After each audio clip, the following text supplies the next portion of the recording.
mapping Thomas's journeys to Parthia and India. The Apostle Thomas is well known for doubting Christ's resurrection.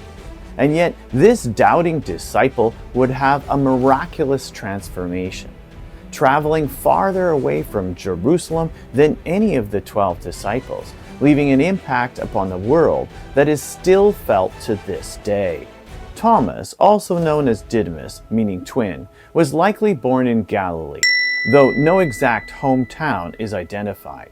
He is listed in all 4 gospel accounts as one of the 12 disciples of Christ. In John 20:24-29, he famously doubts Jesus' resurrection until he sees him and touches the wounds in his hands and side. Later he declares, "My Lord and my God," a strong affirmation of Christ's divinity. Thomas was present at Jesus' ascension on the Mount of Olives and at Pentecost, where he received the Holy Spirit and began his mission to preach the gospel to the ends of the earth. According to tradition, Thomas began preaching to the Parthians around 35 AD. He no doubt would have visited Seleucia on the Tigris, near modern Baghdad, Iraq, as it was a major cultural and economic hub and a launching point for travel into Parthia and Media. On the border of Parthia and Persia was Ctesiphon, a major political and commercial center close to Seleucia. This later became a center of the Church of the East, which revered Thomas. From there, he most likely would have traveled to Ecbatana, modern Hamadan, Iran, an ancient Median capital and an important stop on the Royal Road. Greek-speaking Jewish communities were known here, making it a logical mission field for Thomas. Also on the Royal Road and Silk Road was Rageh, modern Ray in Iran, a significant city on the trade route between Mesopotamia and Persia. Ecclesiastical expansion maps from later centuries show Christian communities in and around Ray, which may stem from Thomas's evangelistic efforts. Also on the Silk Road, Hecatopolis, modern Shar-e-Kumis, Iran, was one of the capitals of the Parthian Empire and likely visited by Thomas due to its strategic location. Susa, modern Shush, Iran, an ancient Elamite and Persian capital, was a multicultural hub in the 1st century and possible site for Thomas's missionary work. From there, he likely traveled to Persepolis, near modern Shiraz, Iran, before heading toward the Persian Gulf.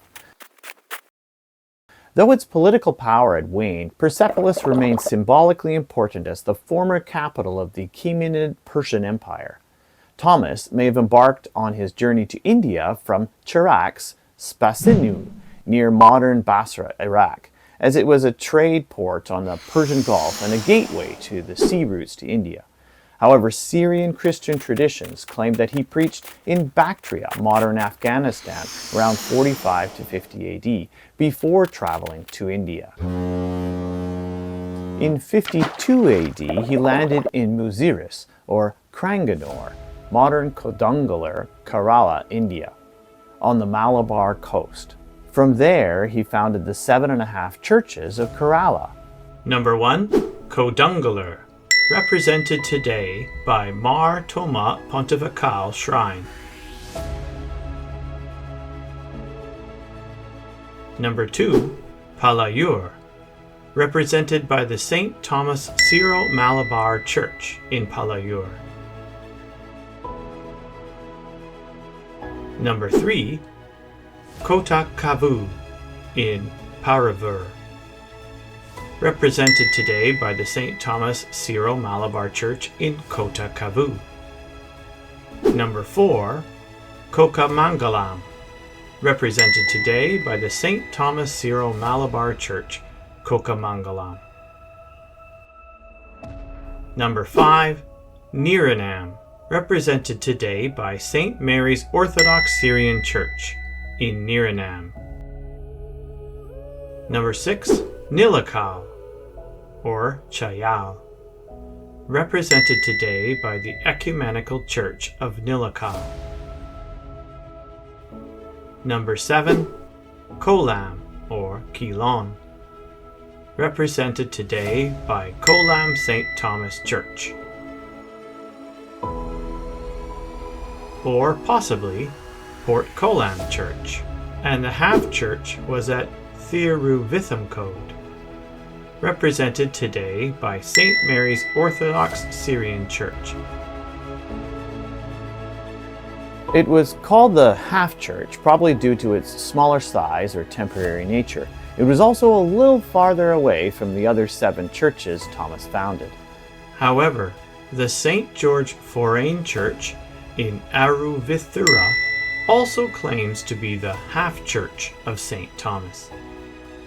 To this day, ancient Christian communities in Kerala trace their origins to Thomas. 3rd century Syriac texts, along with other early references from writers like Ambrose in the 4th century, Gregory Nazianzus, and Jerome, confirm that Thomas preached in India. From 68 to 72 AD, Thomas traveled up the east coast of India, stopping in Tamil Nadu, where he preached boldly, converting many to Christ, including members of the royal families and high caste Hindus. Thomas was seen as a threat to the ruling class, both religiously and politically, after he criticized idol worship and opposed the dominant religious systems, challenging the religious and social order of the time. In 72 AD, Thomas converted the wife and relatives of a local king, possibly Mahadevan, or a representative of the Pallava dynasty. Enraged by these conversions and Thomas's denunciation of idol worship, opponents speared him to death while he was praying on the hill now called St. Thomas Mount. His body was buried in Mylapore. In the 16th century, Portuguese explorers found an existing local tradition and shrine at Mylapore. They built the Sant Home Basilica over the traditional tomb. Some inscriptions known as Pahlavi crosses in Kerala and Tamil Nadu point to ancient Christian presence in India. Muziris excavations near Kodungallur show trade links with Rome, making Thomas's arrival plausible. While there are no direct Roman records of Thomas himself, Pliny the Elder from the 1st century and Periplus of the Erythraean Sea confirmed that a Roman trade route with India was well established by the 1st century. While Christianity today is only a minor religion in India next to Hinduism and Islam, it still accounts for 28 million people, larger than the total population of many whole countries. In an age when travel was both dangerous and expensive, Thomas traveled more than 5,000 miles to share the gospel.